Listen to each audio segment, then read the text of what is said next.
What is up, winning team? Today we're going to be talking about contracts because we haven't spoken about that in a little while, and I feel very much like I want to talk about this again because of the situation going on with Brett Cooper, which you guys can see is really bothering me because I just feel like there's so much to do with what I feel is wrong in society wrapped up into this. You know, people in power, unfortunately in this case, men in positions of power, you know, wagging their tails, peacocking themselves, and with their, you know, huge, gigantic egos, taking advantage of the very talent that they should be appreciating.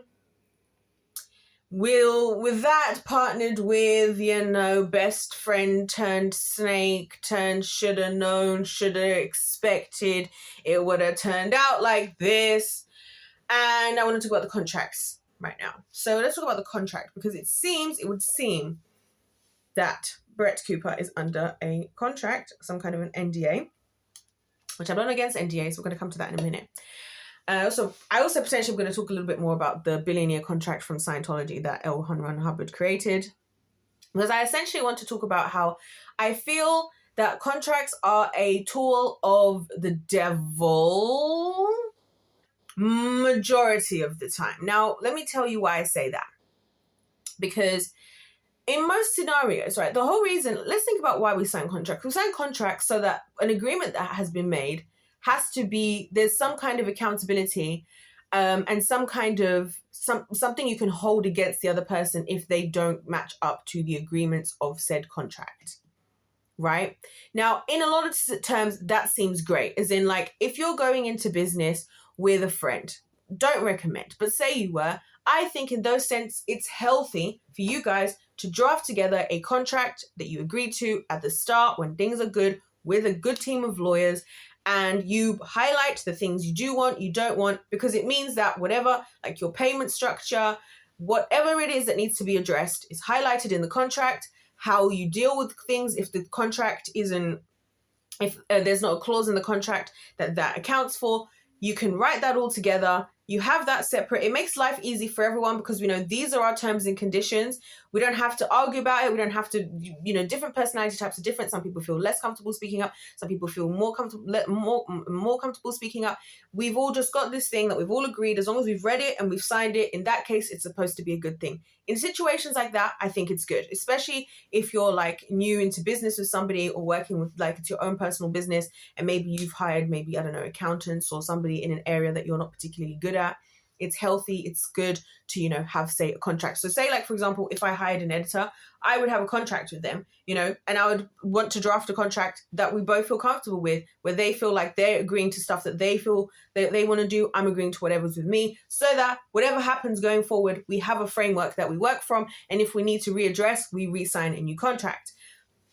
Problem with this, however, and this brings me on to the Brett Cooper situation, is the more people with more knowledge, power, whatever, experience, can be highly manipulative in their use of contracts. So I've said this to you guys before, like how, you know, after the Spice Girls, obviously the Spice Girls ran off with, they weren't under a contract. They were trained for like 2 years by these couple dudes, and they didn't make they didn't give the girls contract because they didn't want to feel tethered to the girls. But then what happened is when they now pitched the girls to the other songwriters and whatever and producers and stuff, they didn't think the girls were going to be smart enough, I guess, to go and make their own deals. And I think it was Jerry went and made their own deals. So they completely left the guys that initially they started with, who didn't even want to give them a contract, and went and did whatever they wanted to do. And obviously since then, that's how we now have talent competitions, because now you signed a contract preemptively. So you signed before you even go on, that no matter what goes on from here, basically they own everything. You guys want to know about that? Go and check out my contracts playlist.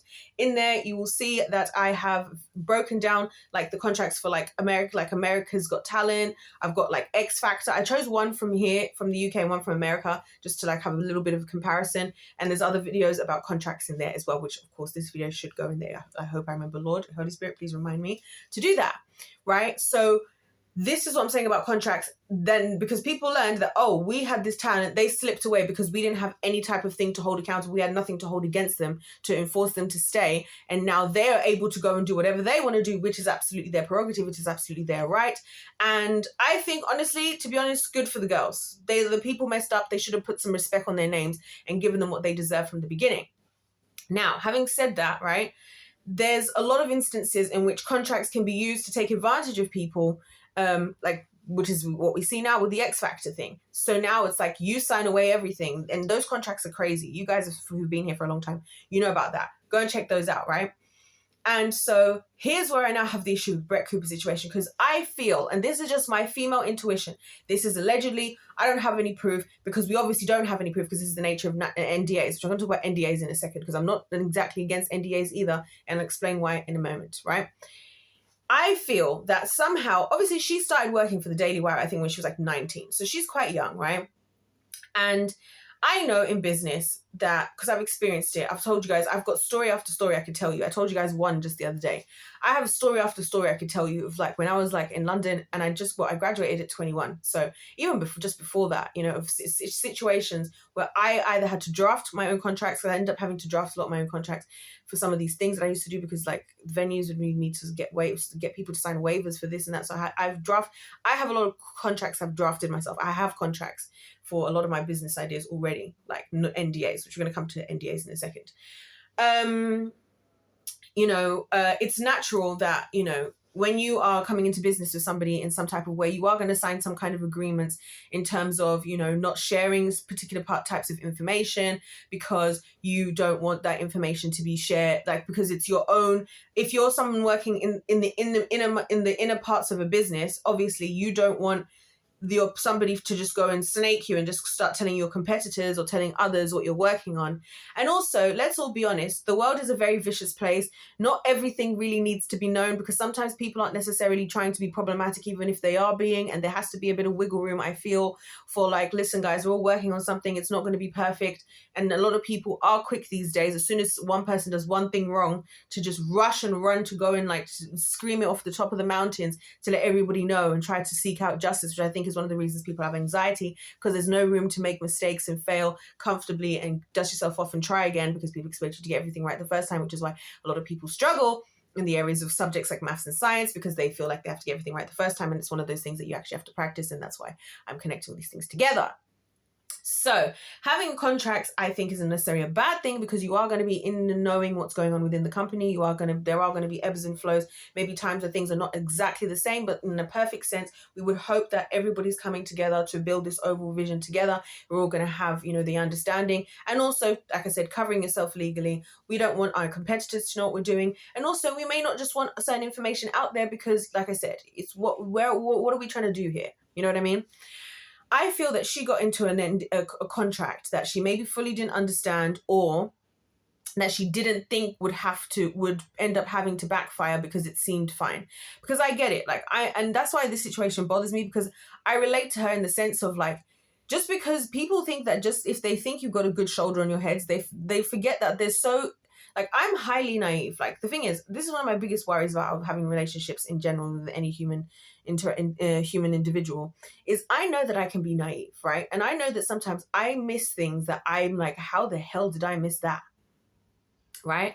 And I know, and I've learned now, that there are specific times that people have purposefully taken advantage of that quite happily, unlike in my face. They know I'm naive. They would not tell me. They would just be like, we're just going to go ahead and take advantage of that. Fantastic. Yes. That's why I've got severe trust issues, as you guys probably are very aware. I feel that that was the type of situation that took place. Obviously, it's a huge deal. It's a huge job. She's 19. This type of stuff, this type of opportunity on a quite what I would have said was relatively respectable platform before doing what she was doing, which is kind of very new. There wasn't really anything. I don't really know any other person that's really doing what she was doing the way she was doing it.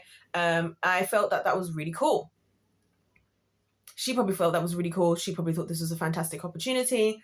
And whatever's happened behind the scenes, what I will say, and the reason why I'm leaning this side, and I didn't mention this in the previous videos, is I looked into, before this whole situation even took place, so when Brett Cooper was very much still a part of the Daily Wire, I remember looking at other things that these people were doing and just finding it a bit sketch. It just started to seem like they were very much all about the business. And I was kind of, because I always look into the history of things. Whenever we start out on things in this life, it's similar to what people do with God. You start out with something, and when you start out with good intentions. But once there's power, like there's a phrase I was told many a time, all power corrupts, absolute power corrupts absolutely, right? And this is why I believe that the only power that I will ever trust in, the only prime minister, president, king, anything that I am ever wanting to have is Jesus and Jesus alone, to be clear. That's why I honestly don't really care about what's going on in the world. Like, I just hope whatever is God's best option for now, let that be that. But I really couldn't care less. My faith, my hope is not in a single person on this planet, and only and fully and solely in the good Lord Jesus Christ himself. So, when it comes to like all of these types of things, if you're in a place of power and your business is booming, I feel that it's quite common. I've seen it happen a lot. And this is why people say that business is hard and whatever. I kind of disagree with a lot of this. I feel like when you're dealing with people that are very much getting caught up in the power element, the power dynamics, feeling powerful and growing businesses and getting kind of drunk off of the success, because you see it happen when you start to get successful. It is like, I know the feeling of like, when you're doing really well at something and you're improving, and it gets almost like addictive almost, right? I feel like that's kind of what they started to do, and that kind of started to put me off. And I was also losing respect. So then when certain scenarios started to happen, like, Candace leaving the Daily Wire or whatever, however that happened, I can't remember exactly, but her no longer being there, and then now Brett, I kind of thought, yeah, there's obviously whatever I was sensing when I was sensing how weird, because I watched they did this they have this event that they do every year, I can't remember what it is, and they talk about like how things have changed, what they're doing going forward, and it just seemed again one of these like, we're going to make some strategic business moves, you know what I mean, to proper like, we're gonna make some strategic business moves, like what we're gonna do next. We've acquired this and we've acquired that, or whatever that is. And I think they bought VeggieTales, which I'm really mad about, because I grew up watching VeggieTales. I love me some VeggieTales, and I hope they haven't really bought VeggieTales, because if they do anything to VeggieTales, I swear down, you not want to see me if these people ruin VeggieTales. Okay. Anyway, so they acquired VeggieTales, and I think. All this stuff. So I kind of feel like I'm saying all of this to say my intuition, my intuitive skills already made me feel like something iffy is happening behind the scenes. And then obviously the Candace situation. And then now for Brett to leave, to barely be able to say anything, to keep honing in on the fact that she chose to leave, right? So again, how can that happen in a situation with a contract, and how can a contract be used to manipulate that situation? Well, if she signed that, no matter that she's going to do something, and if she's not happy with doing the thing she's being asked to do, then she has to choose to leave. I would suggest that probably there was something happening, or something that she didn't like, or something that she wanted to do that went against the contract. And the only option was for her to either yield to what they wanted, or for her to choose to leave. Because again, here's how we manipulate. The language is manipulative, right? So if you say she chose to leave, it was her choice, everybody goes, okay, well, she chose to leave. But it seems like she also can't speak about what was in the contract. So it's like, yes, she may have chosen to leave. We don't know why that is. And this is why I think contracts are very manipulative, because then now these people have come out for the woodwork. I can't remember which dude it was. And he came out, his energy was so ugly. Like when somebody, like, you don't even need to listen to them, what they're saying, but just the energy coming off of them is so ugly. Anyway, it's one of the CEOs anyways. His energy was so ugly. I was like, first of all, she was a girl that used to be on your platform. Second of all, she's a young woman and you're a grown man. So like, grow up, like for real. Third of all, right? And again, I won't get into that. Third of all, right? It's so manipulative, because imagine in this scenario, which is what I think is what's happening, she can't speak up about anything, but they can probably say a lot of things that they want to say. So they can make her, they're doing all of this. How could you do this to your best friend, the bridesmaid at your wedding? You should be supportive, because obviously this girl who's taken over, she's tanking. I checked the other day just for myself. I looked, she's getting like 30k views, whatever. Brett was getting everywhere from between, on average, 500,000 to 1.5 million on average in all her videos. And this new girl, she's just not getting them. And the people, again, these idiots, right, genuinely believe, I think that would have happened regardless. These idiots think that they've built an infrastructure because they're business minded, and all they think is in terms of logic and lines and boxes. They think that they're just going to go and make their, just you follow this certain pattern that they feel like they figured out, and it's just going to work. And they have no respect for her as a talent, right? But now, unfortunately, and this is what I'm saying about the contracts thing, is these scenarios are supposed to be good. So if you're the talent, right, you come in as the talent, they come in as the thing. There's supposed to be ways where you forge a contract together in which you both understand where each other's place is. And in that regard, you may also still want to sign an NDA. So like I was telling you guys, when I had my company, which is a creative arts company, and I had four other people that I was having as, like, they each headed a whole of a department of a section, because there was like performing arts, then there was performing arts, then there was music was separate, then media was separate, then there was, like, I don't know, there was a way that I put it, but it was kind of like the arts where you talk about like painting and like fashion and that kind of thing. I can't remember the name of it. This was a long time ago, right? And so all of the heads that I had as like directors of each of those things, I made them, we signed NDAs, but the NDAs were for both of us, as in, like, I am the one who's organizing all of this. You are the one who has a lot of rights to what you do in your area, but I'm also organizing all of this. So we have to have a joint relationship where I understand that I need to keep your stuff private, and you may come to me about things that you don't want to go out there in the world, or that we work on together that's part of our projects, and vice versa. So that's why we do it. This should be for the sake of both people, so that even when we part ways, I'm not now going to go and start telling the next, like, I don't know, musical director that I have that, by the way, like, here's what the old musical director used to do. This was his trick. This is his system. I'm not going to do that, right? Because you get to protect your own rights, and I get to protect my own rights. That you don't go and tell somebody else, well, this is actually how she managed to run her business, and this is how she structured all of our this, and the other. So it's not a bad thing. This is what I'm trying to say. It's not a bad thing to have these NDAs and whatnot. It becomes a bad thing when it's the wrong people doing it, and when it's people, and when the people are being taken advantage of. And this is the thing. And the reason I'm saying all of this is because this is exactly how the devil works.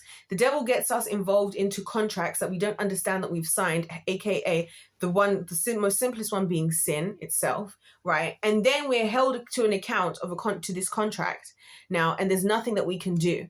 And that's what I'm trying to say, guys. If life's a game, let's play to win. Like, we have to play to win. We have to understand that the enemy that we're coming up against isn't fighting fair. And so we have to push back, and we have to understand what we're getting ourselves into. And we have to understand that if we get ourselves into a contract, then we've contractually put ourselves there. We used our free will. We took our choice, and we put that into a situation where we did something. And so now we are held to that choice that we made because we chose to sign that thing that day. Do you see what I'm saying? Hence why, one of the reasons why there's a lot of things you don't hear me talking about, for example, right now, in things that I did in business terms.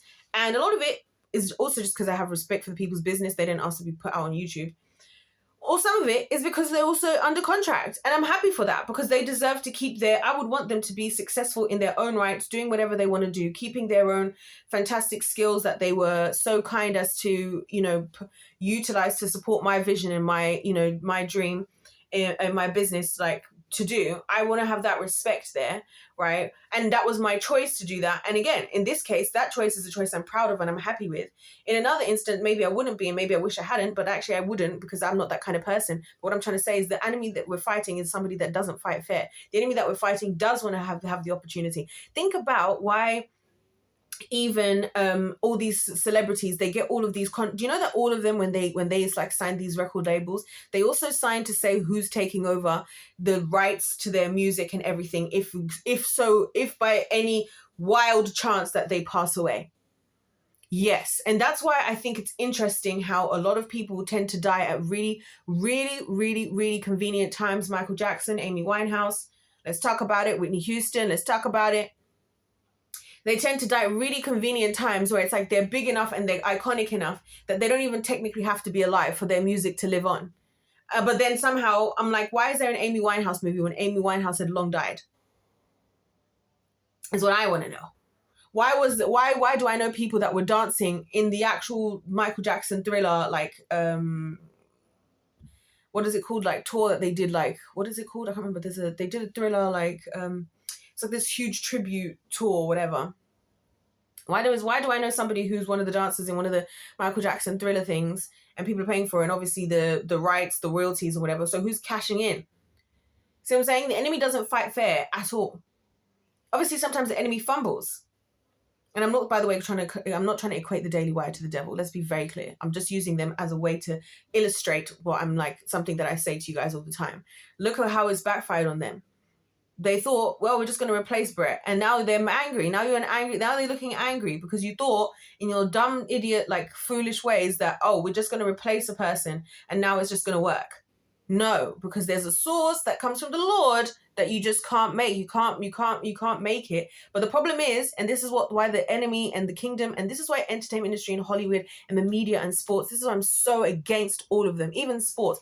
As an athlete, I would never want to sign as a professional athlete. I always used to think, I wish I'd taken, being an athlete more seriously. And I'm glad I didn't now, because there's a lot of people who end up just who get to contractually have rights to your talent. You're the talent. They haven't actually got something to bring to the table. They're just some bigwigs, some gatekeepers sitting there, right, in their chairs doing diddly squat, calling people and controlling everything. You're the talent, right? And this is why I really want to drive home this message to people that I'm talented. When I hear them say, I just want to sign a record deal, I'm like, please don't. Just do it yourself. You are the talent. You don't need them. They need you. And that's what people don't realize. A lot of times when you're signing contracts, that the person that's trying to get you to sign the contract, they need you. And that's why anybody, like I said, with what I did with my own business, I acknowledge to the people that I need you as my, like, we both need each other here. So I'm not going to try and act like you are here to, like, somebody even uses to describe jobs. This is why I have an issue with how people go about their jobs. You feel like when you go to a job interview, they've got a vacancy, which means they're looking for someone. But you go there trying to prove yourself to them. But you should also be evaluating them for you, because they actually need you. If no one showed up to all of these jobs, if we didn't all sign contracts into these job contracts, I just say the employment contracts are one of the worst. Every time I sign one of these contracts for a job, I actually feel a little bit like I've died a little bit inside, and I feel like I've sold my soul a little bit. I really do, because I'm like, some of the things, the terms in this are insane. You know what I mean? In these job contracts. So they'll say crazy things in there. They'll be like, if you want to leave, you need to give us 2 months notice, but we are able to give you a minimum of 2 weeks notice that you're losing your job, but you need to tell us 2 months ahead. Things like that. You know what I'm saying? And all these stipulations that they put in there, right? This is what I'm saying. It's like, it depends who's coming into these agreements and what they're trying to do, but they need you just as much as you need them. But the problem is, we've accepted now that we just are cool as a society, as a people, we just sign away with whatever we're being told to say, whatever we're being asked to do. You just sign on the dotted line, and you just don't think about it. I remember even when my landlord, the first flat I stayed at after I'd finished university, right? I was obviously staying in another one before with my friends. And another one before by myself, but not important. It's not even important, right? And I remember when I went to sign the contract with the landlord, right? And he's one of those kind of people, right? Because he's, like I've said, the bottom floor in the building was a TV studios. Next door, he had a car. What do they call it? Like a car mechanics kind of place. And then next to that, his nephew ran a car detailing place. And then there's the whole building that I lived in, which was a whole bunch of flats. And he owns that as well, and probably other things, because he has like 2 other brothers, and they basically do this in different parts of London, right? So when I go to sign the contract now for my apartment there, this dude tries to be like, oh, don't worry about reading the contract. I'm like, oh, I'm going to read the contract, because there ain't no way something's going to happen. Like, you're going to spontaneously do this, or something's going to happen in the building, and I'm going to realize that I'm going to be wondering what happened. You're going to turn around and be like, oh, well, it was in the contract. And then I'm going to be like, well, you told me I didn't need to sign it. It's like, well, it's your job to know that if you want to do it. Because this is what I'm saying. That's why I know about these things, and I knew better. And I sat there, and he looked at me strangely, because I sat there and I read the whole contract. I was like, I'm reading this. I'm going to be very well aware of exactly what I'm signing myself up for before I sign it. And I would double check things on the contract before I would, like different things that would be going on, like in the building and stuff. I would double check the things, because I'm like, I'm not going to be taken for an idiot here. I don't know how I became this person, Praise Jesus. Maybe just because I spend all this time with the Lord. But this is what I'm trying to say. Like, people will take advantage of those situations. Imagine something happened. There was some clause in that contract I didn't understand, right? Like, I don't know, I have to give 6 months notice before I want to leave or something. And I didn't know, but I've signed the contract now. So I'm tethered. There's nothing that I can do. And that's what the devil wants to do. That's what the devil wants us to do with sins. He wants us to get tethered to all these contracts, because the contracts mean that he has rights now to do things. You're like, you step out of the way, you step out of the will of God, you step out of what God's telling you to do. Now I have the right to send this chaos into your life. I now have the right to send these demons. I have the right to send these sicknesses. I have the right to send poverty. I have the right to send death. I have the right to send opposition. I have the right to send whatever it is that he has going to send. I have the right to send, whatever it is, because you made that contract, you made that agreement. That's what these rituals are all about. It's all about showing your love and your contract and your allegiance. Just like how when people make deals, like, in certain cultures, like in Japanese culture, you sip sake to show brotherhood, that we're now aligning as brothers, or creating an alliance. So we both drink sake together. They do that even on One Piece. Like when one of the newest members joined, of course, they were like, we're going to drink the sake. He was like, Luffy was like, no, we'll wait till after the war so we can do this properly and have a celebration. They drink the sake. It's an agreement. We do these things to show agreements, to show contracts, and that's what it's about. Agreements, contracts, covenants. And that's what the devil's after more than anything, the covenant, particularly the covenant between us and God. That's why the first thing he did was go to disrupt the covenant, the agreement, the agreement, the allegiance between humanity and God. And then, for the next most important agreement, man and woman, and so on and so forth. Fast forward, and here we are in 2025, ladies and gentlemen. So I hope that this video has been really helpful, and I hope that you guys have enjoyed it. It is officially coming to the end of the Sabbath, and I believe this will be the last video I have made. I have been sitting here forever filming videos, and it has been a great time. I hope you guys have a fantastic weekend. And if life's a game, I'm just trying to tell you guys, I'm just trying to let you know. And I like to, as you know, I like to use situations in the world to depict exactly the strategies of the kingdom of darkness. Like I said, I'm not equating the Daily Wire to the devil. That's crazy. But I am utilizing the situation, the plays of power, the game of chess, whatever game you want to think of, to illustrate to you guys how these things work, and the importance of being an awake, proactive, critical thinker in this game of life. If life's a game, let's play to win. God bless you all. God loves you. I love you. And I'll see you in my next one.